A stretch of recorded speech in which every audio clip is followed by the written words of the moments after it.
Bonjour, c'est Caprice et je suis chroniqueuse radio pour l'émission Et alors pour Pride.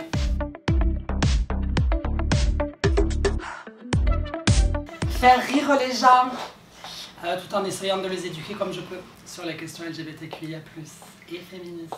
Je pense que l'émission elle participe à, encore une fois, éduquer les populations parce que je pense qu'on n'est pas tous sensibles aux mêmes choses. En fait, quand on n'est pas forcément concerné, on n'est peut-être pas forcément au courant déjà. Et en fait, cette émission elle permet déjà en fait, de véhiculer des messages et parce que les auditeurs vont venir écouter tel ou tel chroniqueur, en fait, ils vont écouter également les autres chroniques et en fait, ils vont découvrir des sujets connexes et en fait, finalement, ça participe à l'éducation de chacun ensemble, quoi. Donc ça, c'est très important pour pouvoir se sentir une vraie communauté, pour pouvoir exister en fait ensemble et pour les autres.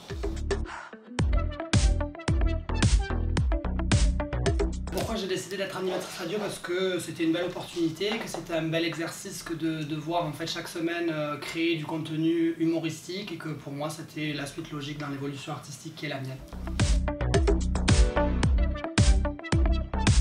Enrichissante. Si je devais choisir plusieurs mots, je dirais une belle équipe pleine de diversité qui nous permet d'apprendre sur nous-mêmes et des autres en fait.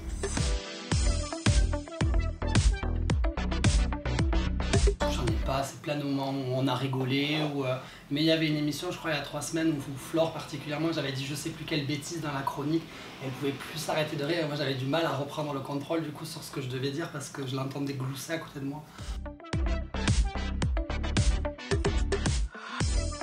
Je pense que c'est mon aisance à prendre la parole et à toujours pouvoir réagir à tout et en fait m'insérer dans toute situation et le faire avec joie, bonheur et sourire.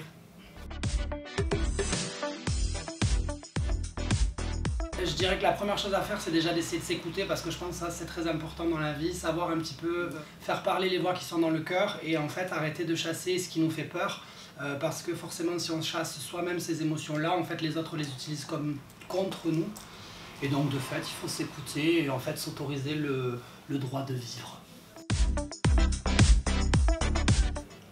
Mon courage, peut-être, par rapport à tout ce qui m'arrive dans la vie et que j'ai toujours affronté par rapport à ma transition.